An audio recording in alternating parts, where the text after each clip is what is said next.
making of the film was indeed a fabulous experience all around, yes. I mean, I got invited to a party that was already great, so being invited to the party was the exciting part, especially when you get to see characters that you're already in love with, and then you get to play with them. That was the joy. But then on top of it, discovering the costumes and the brilliant wigs and like everything that made us into the characters, and seeing and being on these incredible sets, or walking through Montrolasia and feeling like, wow, I really am in a fairy tale, was so fun. The making of Disenchanted was an absolute, I hate to say dream come true, but because it sounds so cliche, but it really was. We were really fortunate to be in a beautiful place, Ireland, with such welcoming people. We had an amazing story to tell, and we had such skilled and inspired craftspeople working with us. I could just go on about the costumes, about the sets, like Maya said, our cast, the music. There was just so much to get invested in, and to do it in a place that really felt so magical was a real treat. I'm gonna have to agree with Amy that the making of this film was a dream come true, as cliche as it is. It definitely changed my life.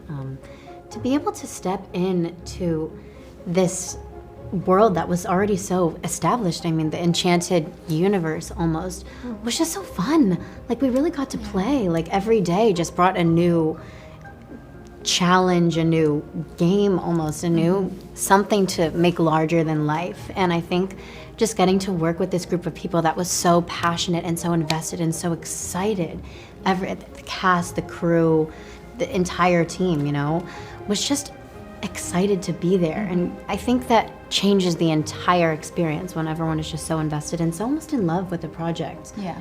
It was magical. Yeah.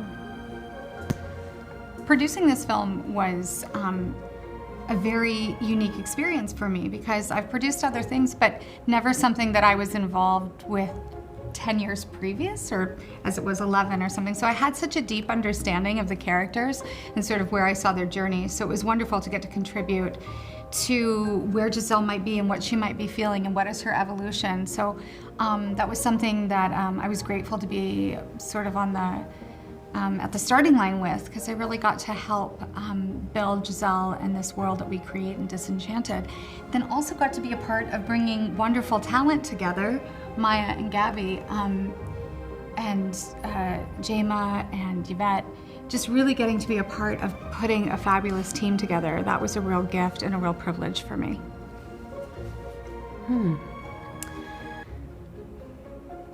I think the funniest part about playing a fairy tale character and a real world character is I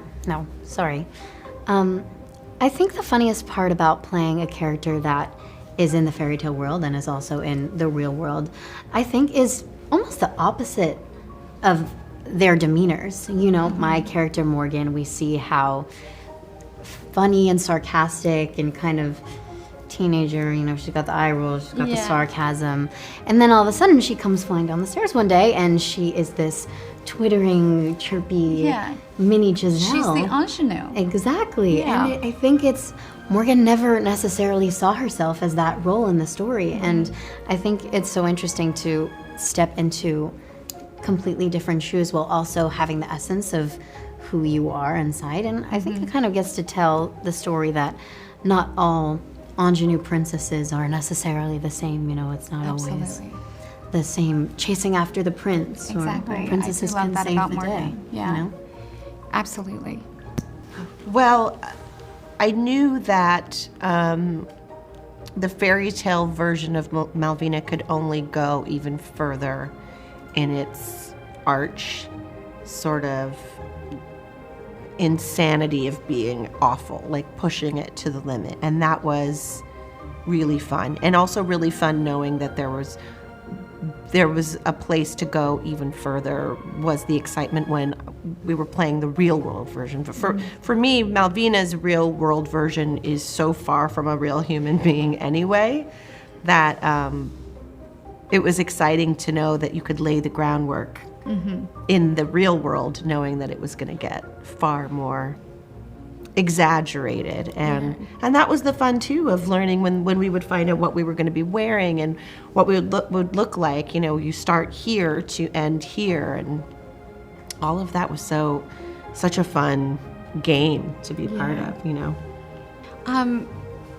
Well, playing Giselle has always been sort of a tightrope walk because we're playing someone who has to be really believable and earnest.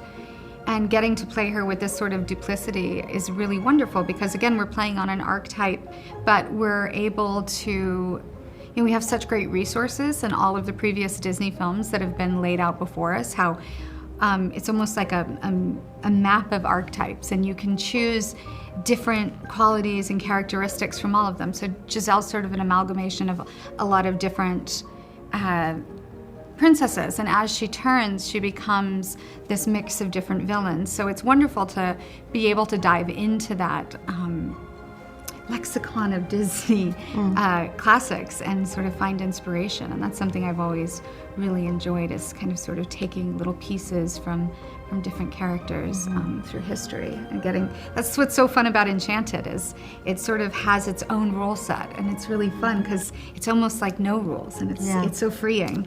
Yeah, A toolbox. it is. Yeah. Yeah, my audition for this, it was all done over Zoom. I met Amy over Zoom. We read together a few times. And for my last, what I thought was audition, I was told I had to come back in, read one more time. I sat down on Zoom, and our director, Adam, he said, "Oh, there's just been a few script changes. We want to send you the new material. I'm just going to put it in your chat for you, and I'll send you the new lines." And I'm freaking out. I'm like, I have to cold read new lines right now with Amy Adams so on mean. Zoom. And I open up the chat window, and he's like, "Are you reading?" I said, "Yeah." And he just sends, "Congrats, you're Morgan." No words. No really cool. words. You know, just to be able to hear that news too. Like, how often do you get the chance You to handled hear it like everything. You handled it with such grace and dignity. Thank you. I'm glad somebody wasn't there when they told me I was going to be playing Giselle, because that was not that graceful. Did you just rip the curtains off the walls? And I like, was walking down. Honestly, are you guys okay? Well, can we Yes, digress? I was in Birmingham, Alabama, shooting Talladega Nights. Oh. And I remember I was walking down the street, I got a call, and I'm just walking down the street by myself, and they said, "You got Giselle." And I think I started hopping up and down like a bunny by myself in downtown Birmingham. Yeah. I had to keep Very it cool. together. Not to make it about me, but No, you guys were watching. I was like, You I'm were not so gonna scream. graceful. I'm not gonna cry. I'm gonna cry. you I'm were crying. fantastic. I'm not gonna cry. I'm crying. Yeah, there's. As you should. We were so lucky to have her. We are so lucky to I'm have so her. lucky to join you guys. Hey, I'm just lucky to be here.